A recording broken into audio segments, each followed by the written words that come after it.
नमस्कार मंडळी, रामराम. मी समृद्धी, दख्खन थाट विथ समृद्धी या यूट्यूब चॅनलवरती तुमचं सगळ्यांचं मनापासून स्वागत करते. तर आज आपण बघणार आहोत लाल भाजी कशी बनवायची, ती म्हणजे अगदी पारंपरिक पद्धतीने बनवायचं आहे. तर आता हिवाळ्याचा मोसम चालू आहे, त्याच्यामध्ये पालेभाज्या खूप आहेत मार्केटमध्ये. तर भाजी केव्हाही घेऊन आल्यानंतर भांड्यात पाणी घेऊन स्वच्छ धुवून घ्यायचे, जेणेकरून त्याला लागलेले किटाणू म्हणा, माती म्हणा, ही खाली बसते. आणि मग जाळीमध्ये गाळण्यासाठी अशी जाळी असेल तर तुम्ही ठेवू शकता, त्याच्यामध्ये पाणी पूर्ण निथळून जाईल. तर अशा प्रकारे मी आता ही भाजी धुवून घेतलेली आहे. तर फोडणीसाठी लागणारे साहित्य आहे कांदा, मिरची आणि लसूण. तर लसूण चिचून घ्यायची आहे आणि अगदी आपल्याला बारीक चिरून घ्यायची आहे भाजी. तुम्ही बघू शकता मी आता भाजी कट करून ठेवलेली आहे. तर मी आता लोखंडी तवा वापरते फोडणीसाठी. कढईमध्ये पण बनवू शकता, पण जी टेस्ट आहे ना भाजीची ओरिजिनल, ती अशा तव्यामधून खूप छान लागते आणि भाकरी सोबत तर अप्रतिम लागते. तुम्ही एकदा ट्राय करा, असा तुमच्याकडे जर लोखंडाचा तवा वगैरे असेल तर एकदा करून बघा. खूप छान आणि टेस्टी बनते भाजी. तर मी आता तेल टाकलेलं आहे 1 ते 1.5 चमचे. तर त्याच्यामध्ये आता जिरं टाकलेलं आहे. मग त्याच्यामध्येच लसूण टाकायचं आहे. पहिल्यांदा लसूण टाका, नंतर कांदा टाकायचा आहे, कारण लसूणला जसं भाजण्यासाठी जास्त वेळ लागतो ॲज कम्पेअर टू कांदा. तर लसूण थोडीशी लाल झाली ना की मग कांदा आणि हिरवी मिरची आपल्याला अशी टाकून घ्यायची आहे.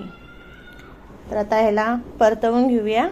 आणि एकदम लाल नाही करायचा आहे कांदा, किंवा एकदमच डार्क कलर नाही आला पाहिजे. थोडासा मेल्ट झाला ना, मऊ होईल ना, किंवा आपण त्याच्यामध्ये भाजी टाकून देऊयात. तर तुम्ही अजून माझ्या दख्खन थाट विथ समृद्धी या यूट्यूब चॅनलला सबस्क्राईब केलं नसेल तर तुम्ही लगेच सबस्क्राईब करा आणि बेल आयकॉनवर क्लिक करा.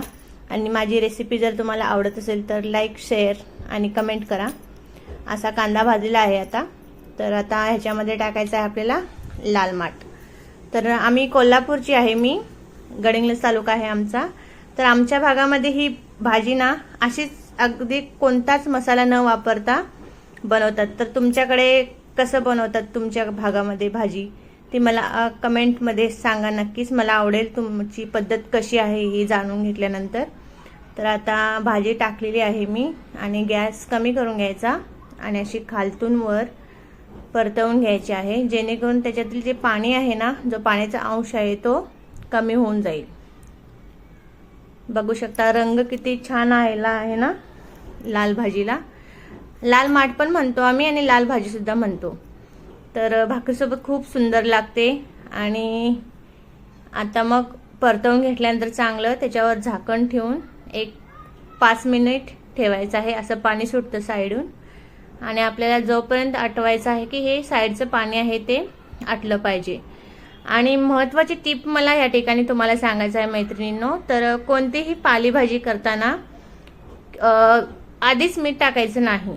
भाजी शिजत आल्यानंतर मगच मीठ टाकायचं आहे, कारण पालेभाजी ही दिसताना खूप जास्त प्रमाणात दिसते आणि शिजल्यानंतर थोडीशीच होते, म्हणजे त्याची आकारमान आहे ना कमी होऊन जातं. मग ती खारट होण्याची शक्यता असते जर आधीच मीठ टाकलं तर.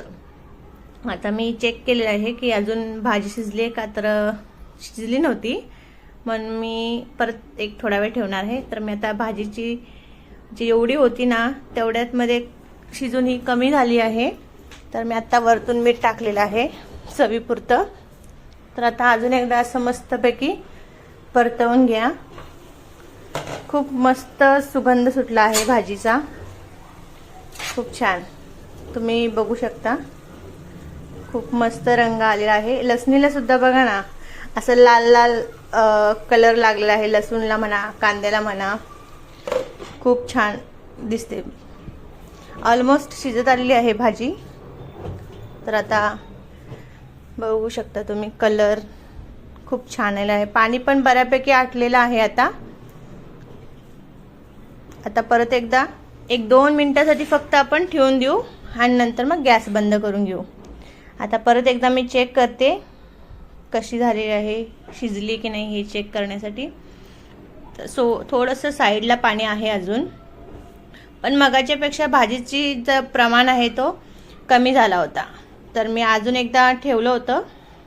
तर भाजी पूर्ण आटलेली आहे आणि मी आता डिशमध्ये तुम्हाला काढून दाखवते. मस्त वाफाळलेली भाजी तयार आहे. ह्यासोबत तुम्ही ज्वारीची भाकरी, बाजरीची भाकरी, नाचणीची भाकरी आणि चपाती ह्यासोबत तुम्ही खाऊ शकता. भाजी भाकरी खूप छान लागते आणि तुम्हाला आवडेल त्याच्यासोबत भातासोबत सुद्धा खाऊ शकता तुम्ही. टेक्स्चर बघा, खूप छान दिसते ना, एकदम मस्त. अशा सोप्या रेसिपींसाठी माझ्या चॅनलला लाईक करा. आणि एकदम झटपट होणार आहे. 5 मिनिटात भाजी ही तयार होऊन जाते.